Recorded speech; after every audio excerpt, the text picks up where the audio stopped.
you have belief in yourselves? Do we Africans have belief in ourselves and what we are capable of? And then to move ahead and do what needs to be done so that we raise ourselves to the level where the rest of the world is. Because I don't see anything else that is lacking in this sense. So one is the belief in ourselves. Two is doing the right things we must do.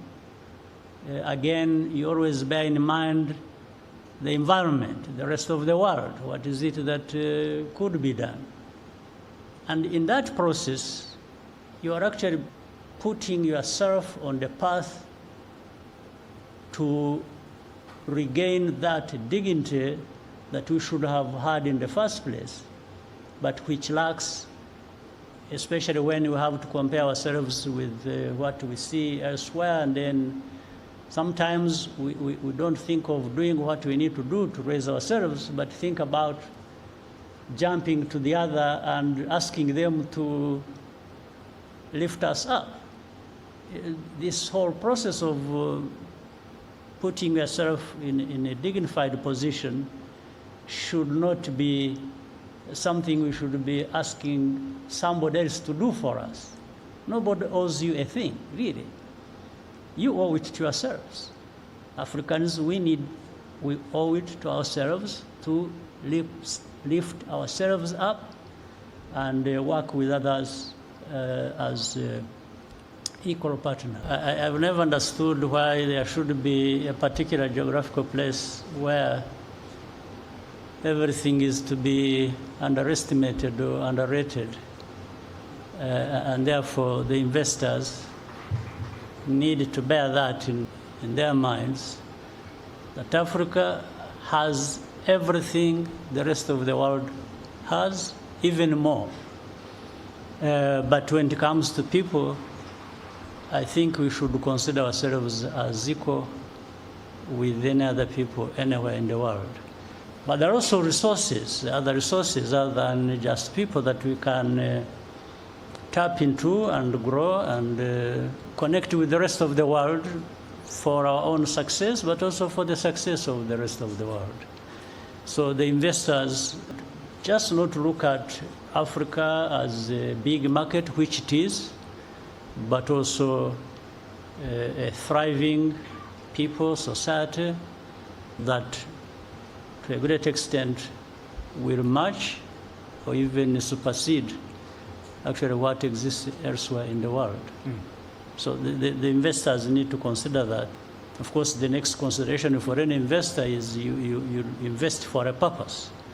And is that purpose going to be served? We are deliberate in Rwanda in terms of creating the environment that will enable us to achieve what we want to achieve. In the same way, us doesn't mean just particularly Rwandans. It means Africans, it means people from anywhere else in the world who want to invest with us or do business with us. And that thinking, therefore, provides for an environment that lowers the risk anybody would face when they have taken chance with us and believed in us that we can do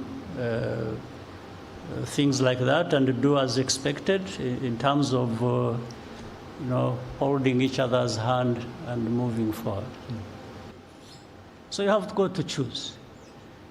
Do you take the risk in trying to achieve something of a very high value, or do you not take the risk and end up doing nothing and being nothing? So you've got to consider these things. So we don't take the risk just for the sake of it.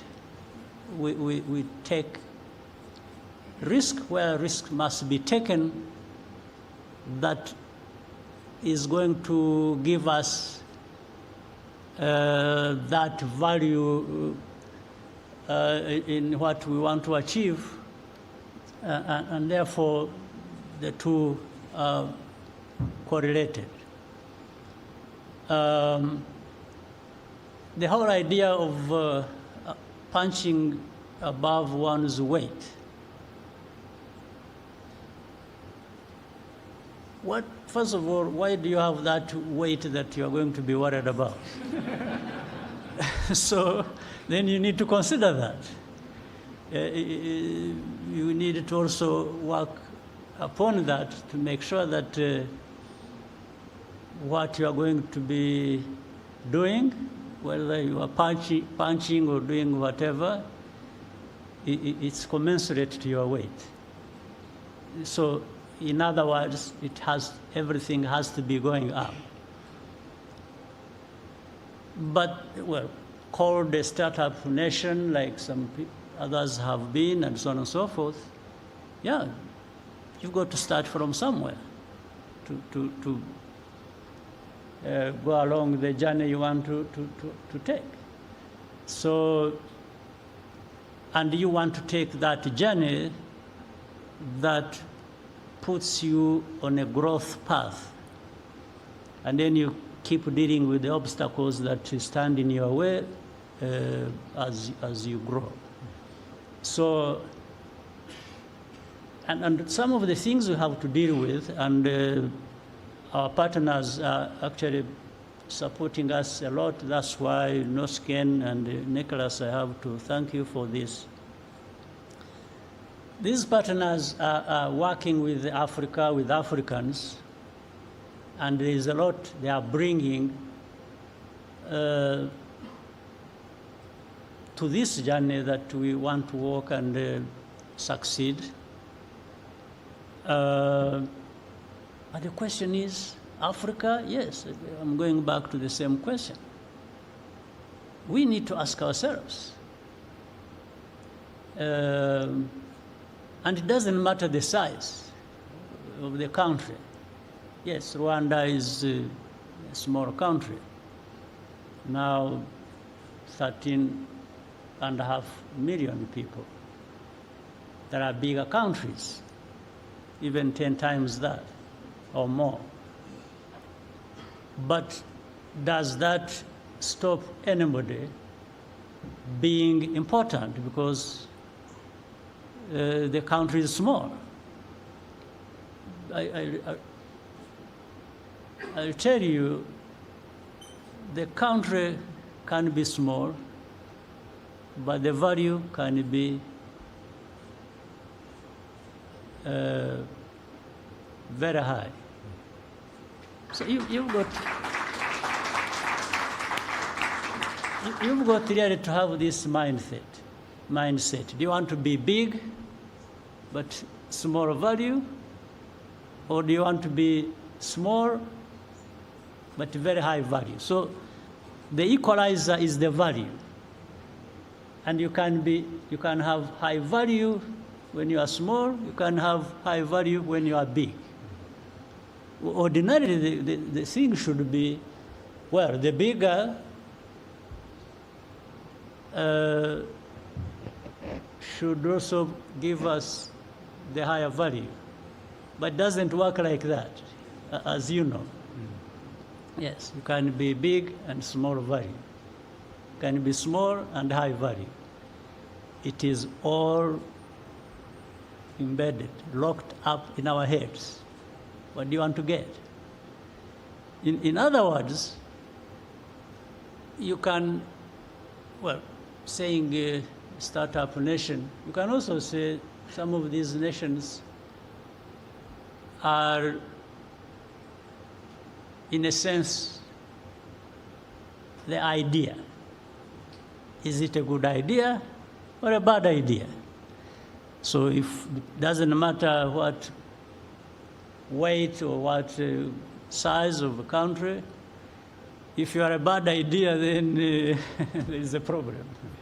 But if you want to be a good idea, and therefore from this good idea create value, you will really, get as far as where you want to go, irrespective of your size. So, my dear friend, I have no apologies trying to punch above my weight. I can. I'm a king, yes, I'm a king. I think I'm a king.